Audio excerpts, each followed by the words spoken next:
Hey guys, welcome back to my channel, Esther the Esty. I'm Esther and I'm so excited to have you here today. Today we're going to be talking about one of my favorite things to do as an esthetician, which is extractions.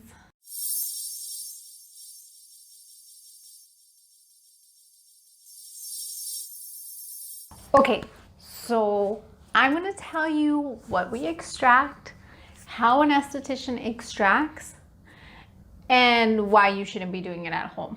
Okay, I know that's a little sad, but I think you should know it so that you're well informed and you don't regret it later on.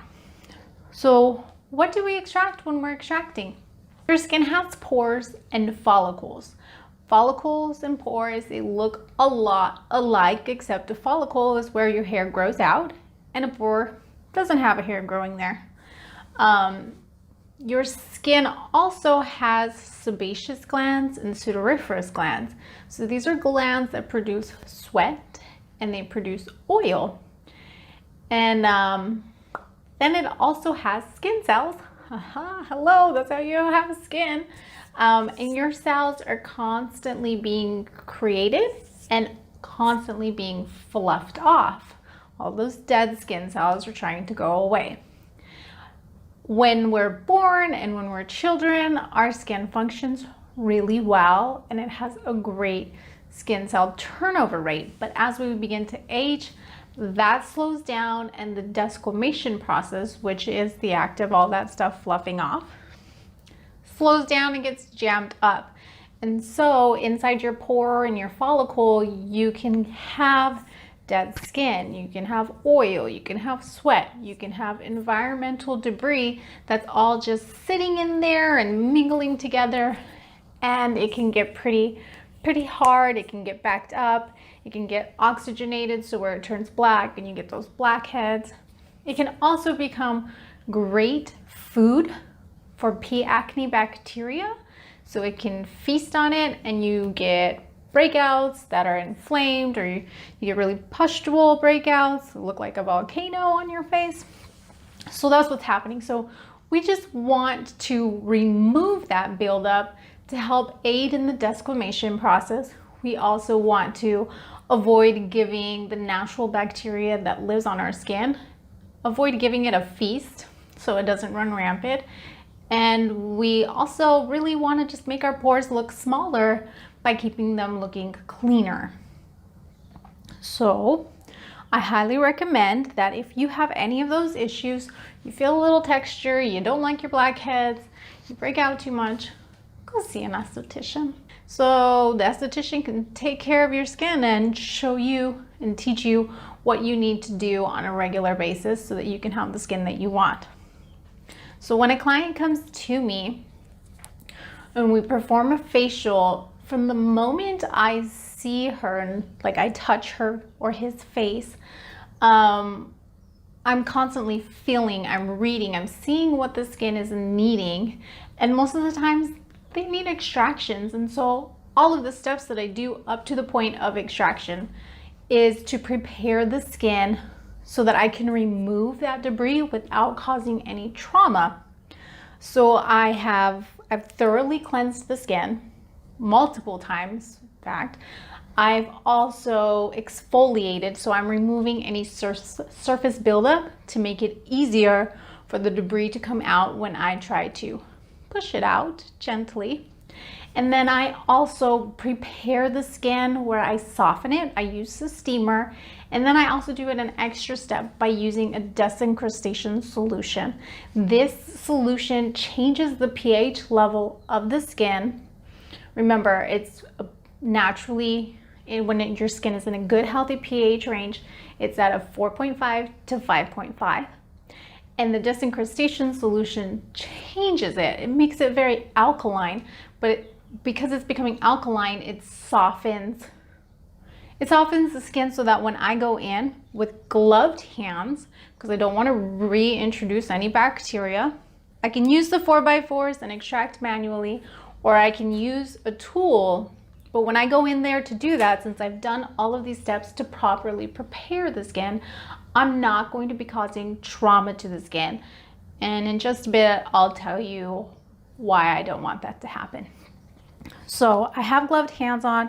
I'm doing manual extractions, which for a lot of clients, the manual extractions feel better.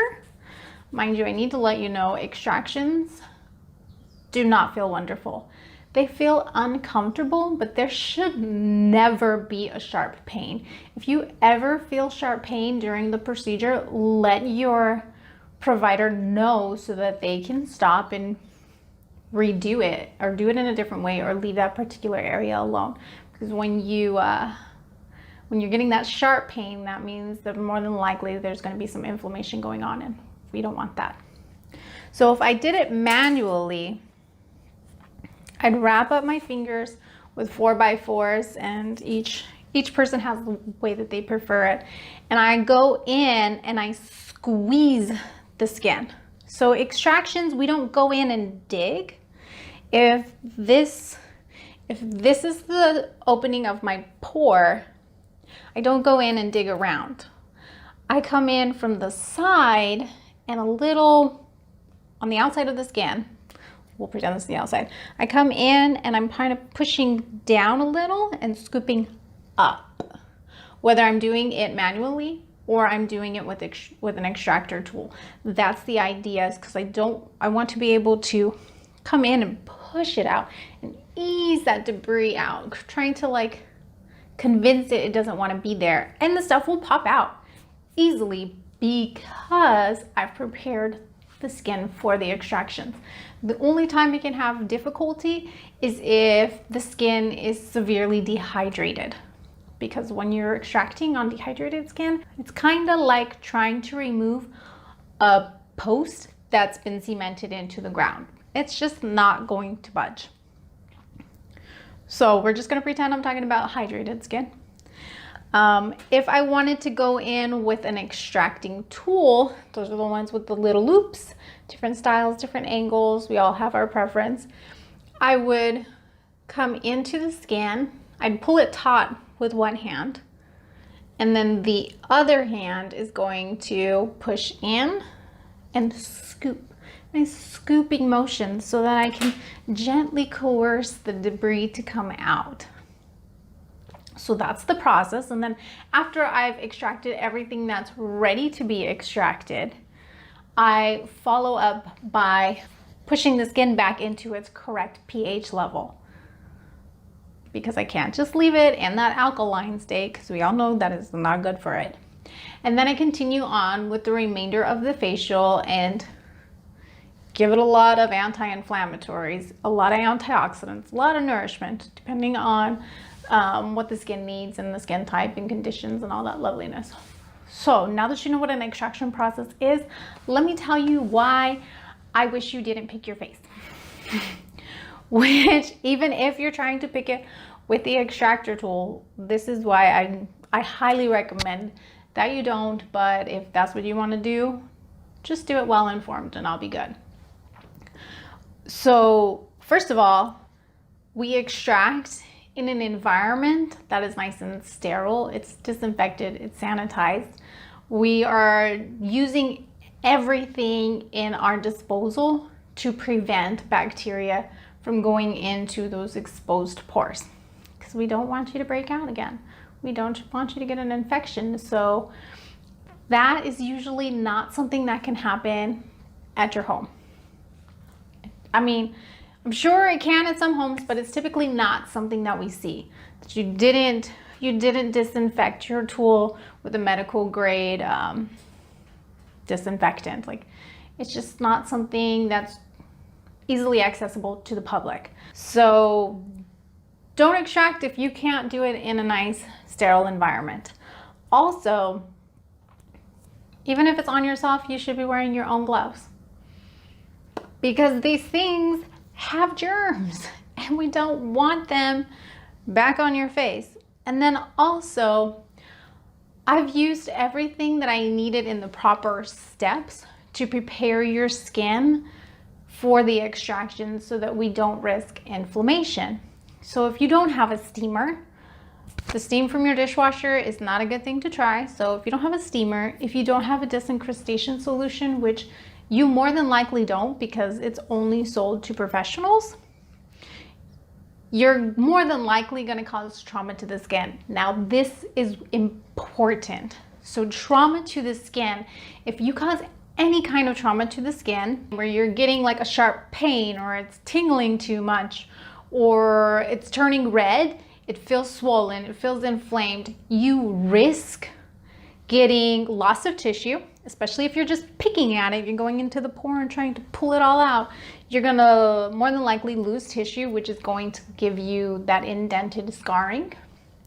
You're going to risk causing hyperpigmentation, which means that once that pimple or blackhead or whatever it is that you're trying to remove is gone, there's always going to be a reminder there because you're going to have that discolored skin there because we caused trauma.